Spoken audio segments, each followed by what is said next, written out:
आज भगवान के जन्मोत्सव का छठा दिन है। भगवान की छठी मनाई जा रही है। 26 नवंबर को भगवान का प्राकट्य हुआ था, तभी से भगवान का जन्मोत्सव मनाया जा रहा है। आज उनकी छठी का दिन है। छठी सभी की मनाई जाती है, भगवान की विशेष रूप से मनाई जाती है।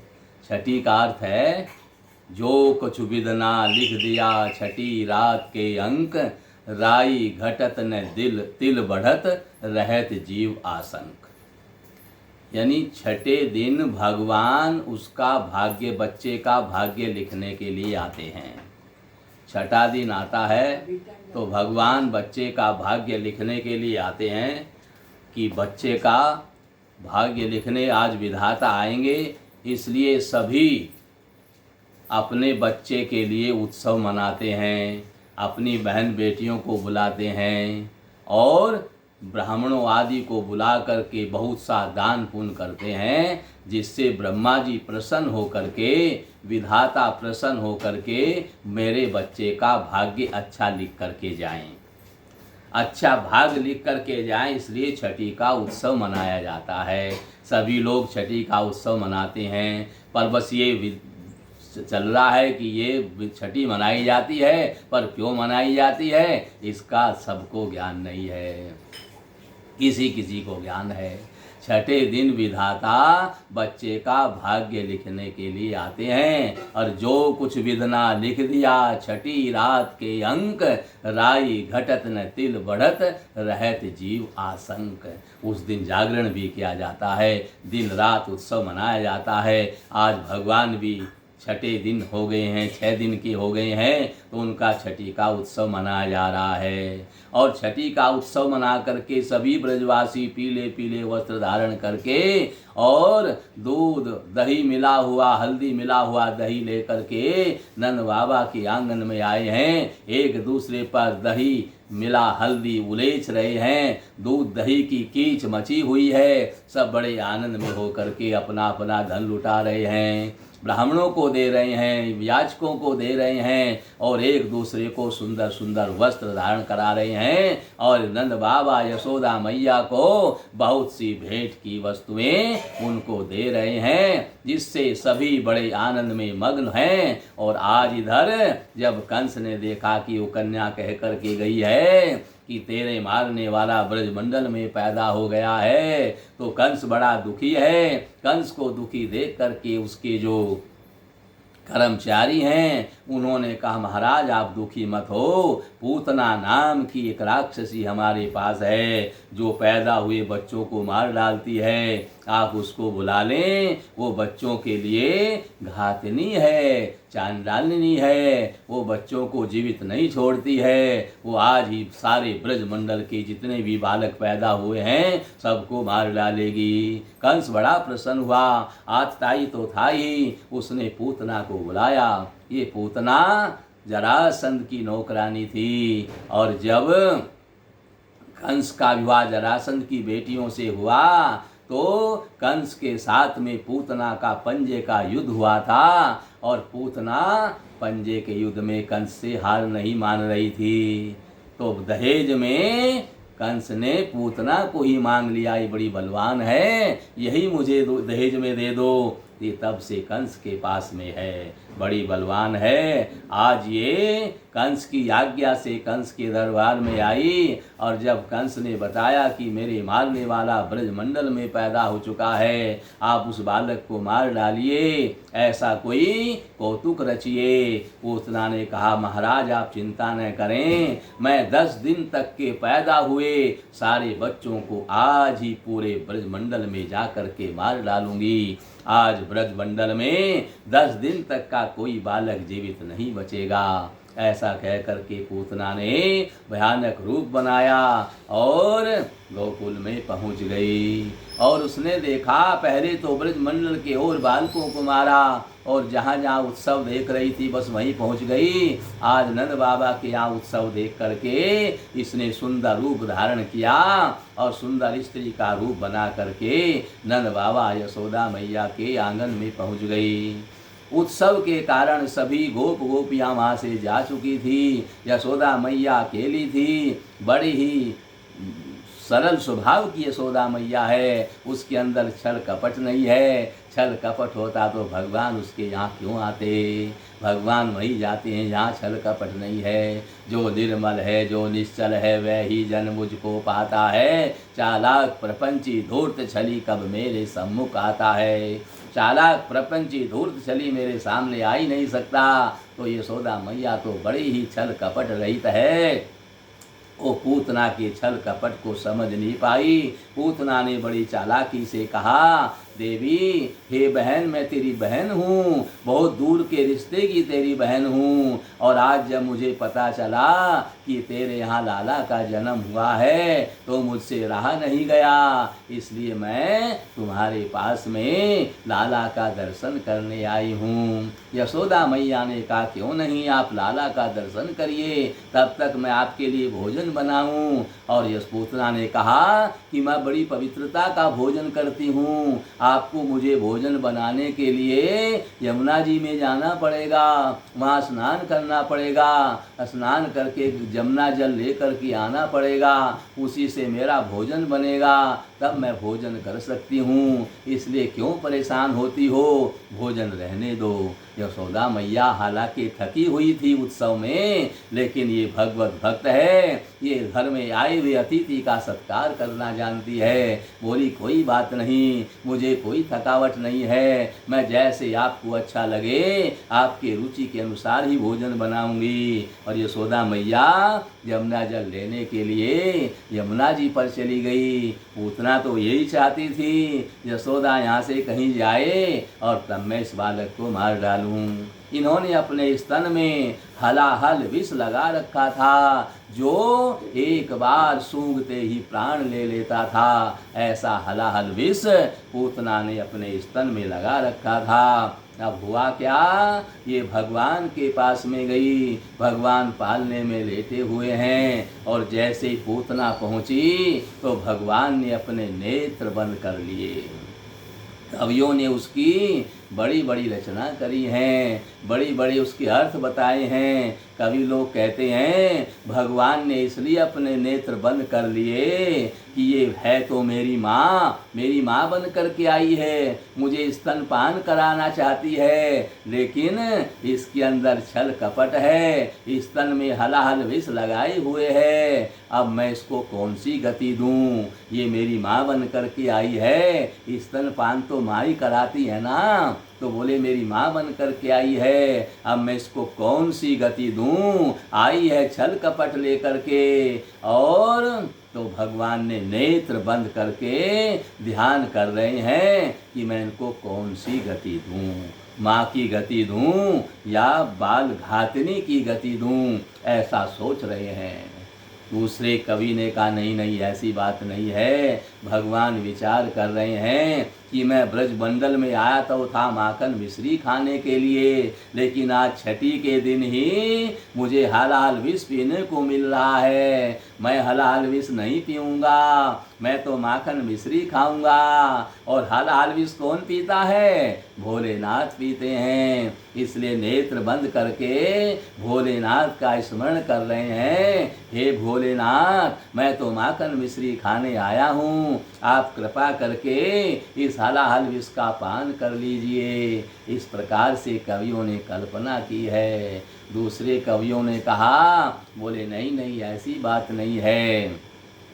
भगवान ने इसलिए नेत्र बंद कर लिए, उन्होंने विचार किया कि ये जो पूतना है, इसने कोई अब तो अच्छा कर्म किया नहीं, और मेरा दर्शन अच्छे कर्म किए बिना नहीं हो सकता। मेरे सामने आई है तो अच्छा कर्म जरूर किया होगा। तो भगवान नेत्र बंद करके इसलिए इसके पिछले जन्मों को ध्यान कर रहे हैं, ऐसा कवि कल्पना करते हैं। दूसरे कवि ने कहा, नहीं नहीं, ऐसी बात नहीं है। भगवान ने विचार किया कि मैं यहाँ लीला करने के लिए आया हूँ, और ये पूतना ये माया है, अगर मेरी दृष्टि के सामने आ जाएगी तो इसका असली रूप आ जाएगा, माया समाप्त हो जाएगी, फिर मैं लीला कैसे करूँगा। जब मैं इसको देखूंगा ही नहीं तो ये माया भी समाप्त नहीं होगी और मेरी लीला चलती रहेगी। इसलिए भगवान ने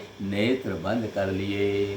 इस प्रकार से कवियों ने अनेक कल्पनाएं की हैं। ये पूतना कौन है? जब भगवान वामन बने थे और राजा बलि के यहाँ 3 पग पृथ्वी मांगने के लिए गए थे तो ये पूतना राजा बलि की कन्या थी वर्णमाला। इसने जब वामन भगवान को देखा तो बड़ी प्रसन्न हुई और बोली, अगर ऐसा मेरा बालक हो तो मैं स्तनपान कराऊं। भगवान ने कहा, तुम मेरी माता जरूर बनोगी और तुम्हारी इच्छा ये मैं पूरी कृष्णावतार में करूँगा। और फिर जब इन्होंने 3 पग पृथ्वी यानी 3 पग सारी त्रिलोकी 2 पग में ही नाप ली, तब पूतना ने कहा, अगर ये मेरा बालक होता तो मैं इसको जहर दे देती। तो भगवान ने कहा, माँ हम तेरी ये इच्छा भी पूरी करेंगे। आज भगवान पूतना की दोनों इच्छाओं को पूरी कर रहे हैं। माता का स्तनपान कर रहे हैं और जहर लगा स्तनपान भी कर रहे हैं। दोनों इच्छा पूर्ण कर रहे हैं। भगवान बड़े दयालु हैं, वो भक्तों की सभी इच्छाओं को पूर्ण करते हैं। इस प्रकार से भगवान बड़े दयालु लीलाधारी हैं। इस प्रकार से पूतना ने जब भगवान बालकृष्ण को सोते हुए पालने में देखा तो उन्होंने इनको उठा लिया और अपनी छाती से लगाया और स्तनपान कराने लगी। भगवान पूतना का स्तनपान करने लगे और स्तनपान के साथ साथ प्राण भी पीने लगे। जब प्राण निकलने समय तो बड़ा भारी कष्ट होता है। जन्मत मरत दुसह दुख होई, पैदा होने मरने में असहनीय कष्ट होता है। पूतना को भी होने लगा। ये चिल्लाने लगी, अरे छोड़ दे, अरे छोड़ दे, अरे छोड़ दे। भगवान बोले, मैया जिसको हम एक बार पकड़ लेते हैं उसको हम छोड़ते नहीं हैं। और भगवान ने विचार किया, ये पूतना इसका बड़ा विशाल शरीर है, 7 कोस लंबा इसका शरीर है। बोले ब्रजमंडल में गिर गई तो बहुत से मेरे ग्वाल बाल दब करके मर जाएंगे। इसलिए भगवान इसको आकाश में उड़ा करके ले गए और ब्रजमंडल के बाहर जा करके पूतना के प्राणों को पी गए। और पूतना पृथ्वी पर गिर पड़ी और भगवान पूतना की छाती पर खेल रहे हैं।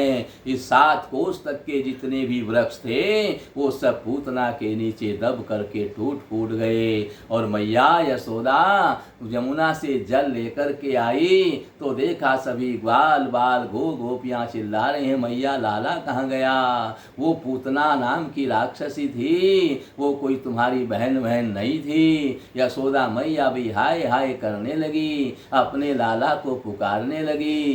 तभी जंगल से कुछ ग्वाल बाल आए, उन्होंने कहा, मैया वो तो बड़ी भारी राक्षसी थी और कान्हा जी उसके छाती पर खेल रहे हैं। यशोदा मैया दौड़ करके गई और जा करके पूतना की छाती पे खेलते हुए लाला को उठा करके गोदी में ले लिया, उसका मुख चूमने लगी और घर में आकर के गौमूत्र से स्नान करवाया, गाय की पूंछ का झाड़ा लगवाया और वेदज्ञ ब्राह्मणों को बुलवा करके मैया ने बड़े बड़े यज्ञ करवाए, अनुष्ठान करवाए। और मेरे लाला की आज प्राण बचे हैं तो बहुत प्रकार के दान यशोदा मैया नंद बाबा ने दिए हैं। और ब्रजवासी छठी के दिन बड़े ही आनंद में मग्न होकर के अब नाच रहे हैं, गा रहे हैं, क्योंकि भगवान ने आज लाला को मौत के मुख से बचाया है। और इस प्रकार से ब्रजवासी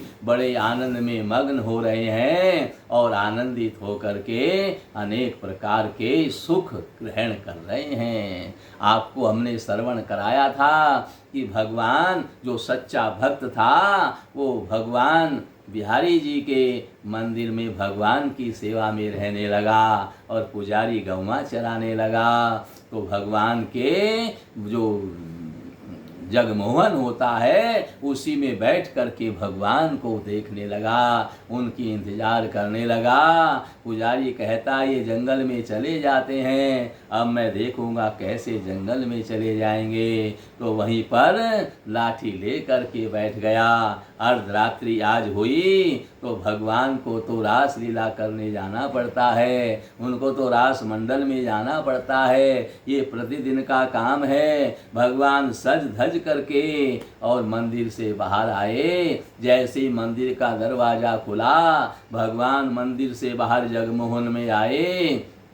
ये सच्चे भक्त लाठी लेकर के खड़े हो गए, बोले अंदर चला जा, अगर घर से बाहर गया तो पैर तोड़ दूंगा। तुमने पुजारी को बहुत सताया है, बेचारा तुम्हारी रोज प्रतीक्षा करे, कहीं तुम्हें जाना ना पड़े, कहीं तुम्हें जाना ना पड़े, पर तुम पुजारी की बात मानते ही नहीं हो। अब मैं आ गया हूँ लाठी ले करके, अब तुम यहाँ से नहीं जा सकते।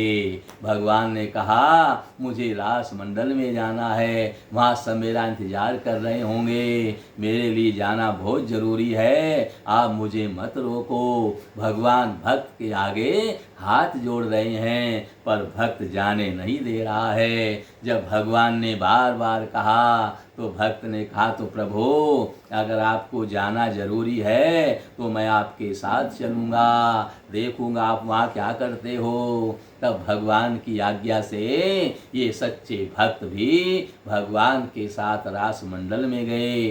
भगवान ने रास मंडल के दरवाजे पर जाते ही कहा महाराज भक्तराज आप यहीं पर ठहरिए, क्योंकि स्त्रियों का ये रास लीला है, पुरुष का जाना वहाँ निषिद्ध है। ये भगवान की आज्ञा से वहीं पर यानी दरवाजे पर ही बैठ गया, भगवान का इंतजार करने लगा। लेकिन आज भोलेनाथ का विचार बना कि मैं भी रास मंडल में जाऊं, भगवान को रास करते हुए देखूं। तो इन्होंने एक गोपी का रूप बनाया और गोपी का रूप बना करके ये रास मंडल में सज धज करके पहुंच गए। सच्चे भक्त ने इनको रोक दिया, आप अंदर नहीं जा सकते। इन्होंने कहा मुझे देर हो गई, मैं गोपी हूँ, रोजाना रास मंडल में आती हूँ, पर ये भगत जी नहीं माने।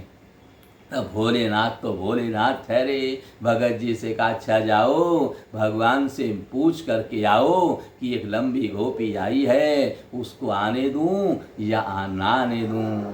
तब ये भगत जी भगवान भोलेनाथ की बात मान करके भगवान से पूछने के लिए अंदर चले गए। और भोलेनाथ कहाँ रुकने वाले थे आज, ये भी चुपचाप अंदर चले गए, रास मंडल में चले गए और गोपियों के बीच में जा करके रास करने लगे।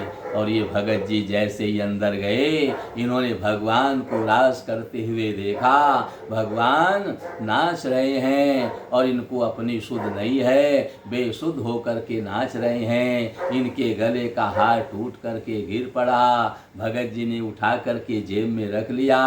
जब ये नाचना बंद करेंगे, ये होश में आ जाएंगे, तब इनको दे दूंगा।